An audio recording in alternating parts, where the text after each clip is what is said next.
Inay, uga. Ari na, digay tayo, wala na nga tayong mga content eh. Sabi din eh, inay, Walang mga content. nose reveal. Sino i-reveal ang nose? Kanina? Ay, inay daw eh, inay, nose reveal. Ay, O, wag diin na. nyo. Ala, eh, ano, wag na. Huwag kayo mahiya. Huwag kayo mahiya. Ipakita ninyo.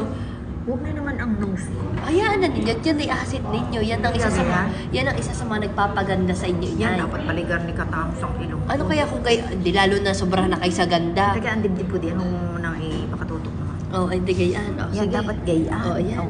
Naku, Naku, bagay sa akin ang ganang ilong eh. Eh baka naman masobrahan na kayo sa ganda, inay. Baka hindi na kayo makilala pagkagayaan. Yan, gayaan na lang. Yan na lang ang rin. Ay, wag. Hindi, hindi naman yan tunay eh. Mag-aya. Pasensya na. Iyaan mo na yun, hindi ko ikahihiya. Oo nga, wag na ikahiya kung ang ilong mo ay pango.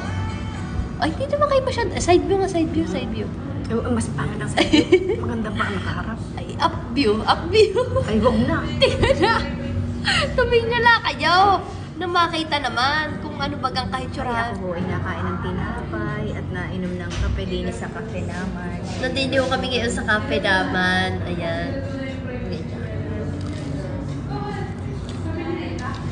Ang dami-daming pwedeng piliin na i-notice pero yung iyong komento ang pinili ni Queen ay talaga naman. Bakit parang may halak?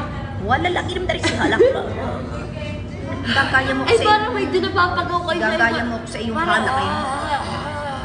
Ayaw mo Sadyang nang... minsan nag-husky yung ano ko eh. Ayaw mo nang iuubo. Kung may Hindi ka iuubo. uubi, wala naman akong hindi naman ako inuubo. Hindi ka kayo inuubo. Hindi ha. Sari-sari na itong babae ito. Ano yan? Kung hindi matuloy-tuloy pagkakapay. Pakita mo na uli ang ilong. Baka may maglilihi sa inyo. Huwag na naman, utang na loob, huwag naman na rin paglilinhan. Yan ka na. Hindi na natin ang alam. Ibitayan ninyo kung kayo paglilihan ng ilong. Magdaming at madaming magmamana. Eh di ikaw. Kita ninyo itong ilong na ito kahit ito'y dapa. Eh talagang ito'y pinagmamalaki ko.